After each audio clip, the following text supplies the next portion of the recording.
sexo, droga y moda, la vida exagerada de Jacques de Bascher, el último dandy. La historia de la cultura suele ser caprichosa al aceptar cambios en sus cronologías, demasiado manidas para facilitar comprensiones.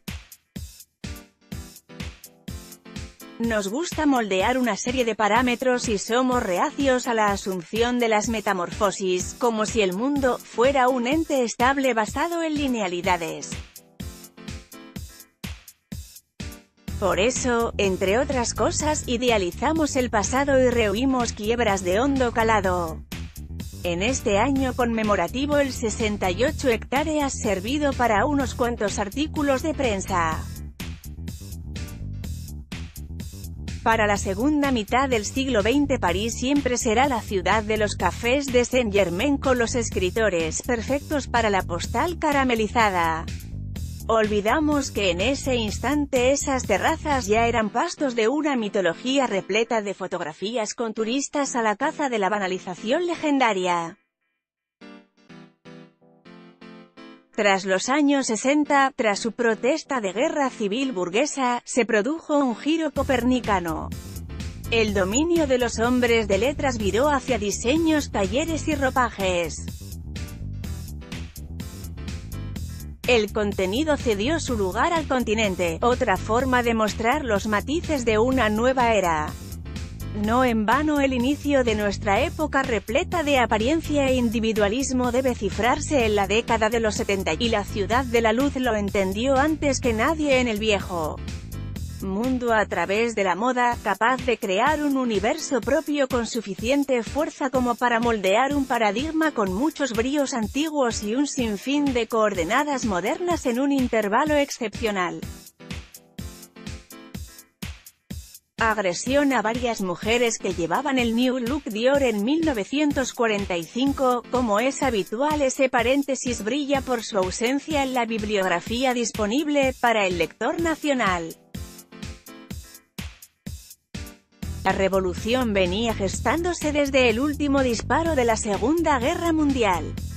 Lo cuenta Anthony Vivor en su París después de la liberación, crítica, a partir de la colección Christian Dior de 1947, con un lujo impropio para la miseria de aquel entonces. Los ataques callejeros a las mujeres que vestían sus ropajes fueron un preludio a la opulencia de la alta costura.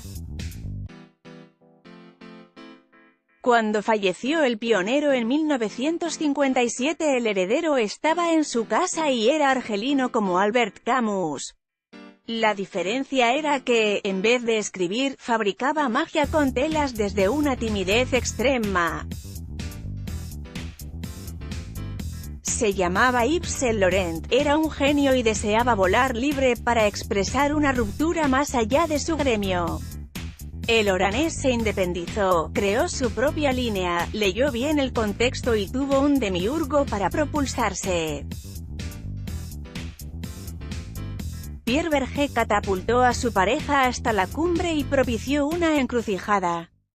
Saint Laurent, culto y atrevido, tomó dones de todas las artes para plantar su particular pica en Flandes entre homenajes a Cocteau, Mondrian y al pasado que veneraba, reinterpretándolo en su sala de juegos. De esa nostalgia supo crear presente, provocando a propios y a extraños con smokines femeninos basados en la estética del colaboracionismo, fotografías publicitarias aupándolo hasta la altura de un todopoderoso Cristo posmoderno y una irreverencia que exhibía a las claras su preeminencia frente al resto del paisaje. Su torre de marfil doraba más su aureola de niño prodigio entre los inválidos y Marrakech, entre la luz de pasarelas decapitadas del elitismo de antaño y las noches en clubes exclusivos plagadas de sexo, drogas y prácticas prohibidas.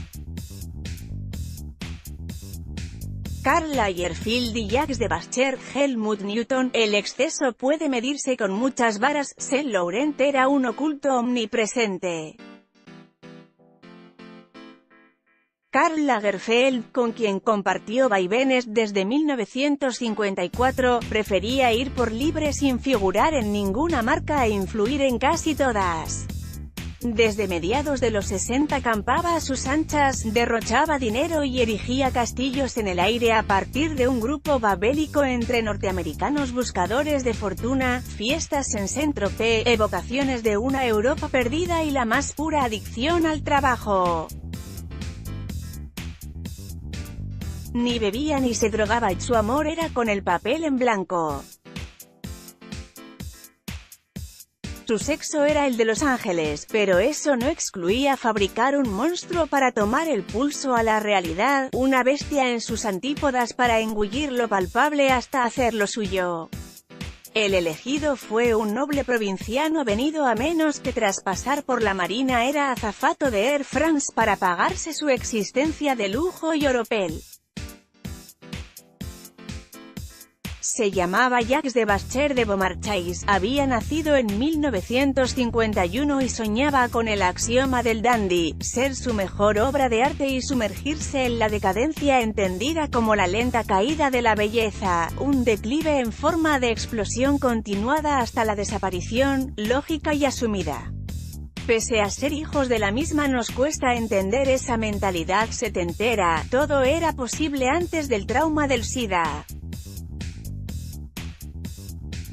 De Bascher, amparado en el mecenazgo infinito de Lagerfeld, quiso ser Huysmans, Proust, Thomas Mann y Visconti con generosas dosis de cocaína, Chivas, un fotógrafo personal que retrataba todos sus movimientos y la frivolidad característica de su entorno. Sus observaciones eran fundamentales en la agenda de su patrocinador alemán, quien le pagaba todos sus caprichos desde una perspectiva de amor blanco y un egoísmo superlativo. La singladura de este dandy de todos los futuros suscitó una fascinación salvaje, casi incomprensible. David Hockney lo eligió para el cartel de una de sus exposiciones. Saint Laurent dejó que lo encerrara en un armario Art Deco para constatar su sumisión más allá de los focos y muchos otros sucumbieron a su insolente desparpajo. Se levantaba cuando quería, esnifaba una línea, se dejaba ver por el Café Flore y desde esa atalaya privilegiada movía sus hilos arriba y abajo. Si tocaba lucir palmito en Les Sept de Roussendin, el local más exclusivo y sórdido de ese París, lo hacía con la conciencia de dormir acompañado.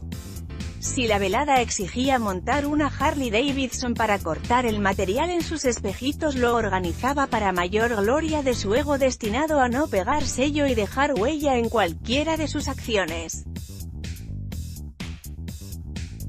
Su romance con Yves supuso la ruptura de los dos clanes por la ira de Vergé y el punto de partida de su ascenso a la categoría de Lucifer finisecular, cuando solo era la máxima representación de un desmadre al alcance de pocos elegidos, Venus y Adonis empecinados en prolongar su verticalidad con la luna y permanecer horizontales durante los dominios del sol.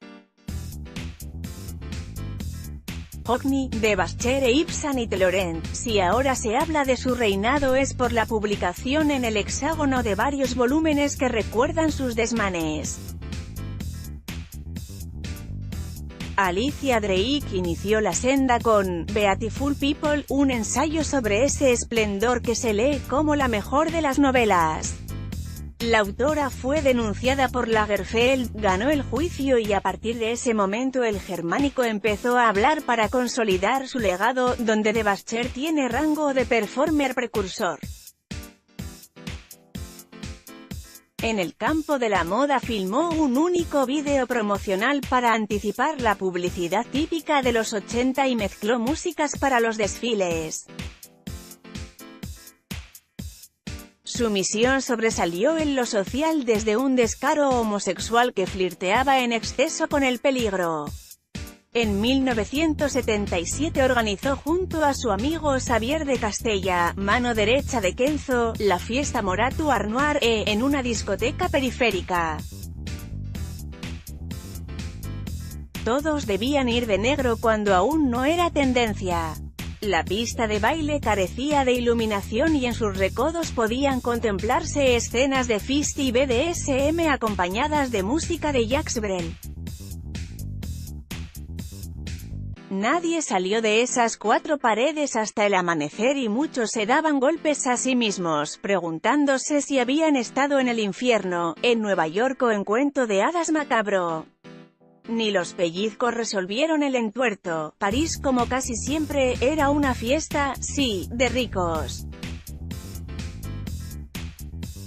La victoria de François Mitterrand en 1981 asustó a los millones y alteró tanta locura.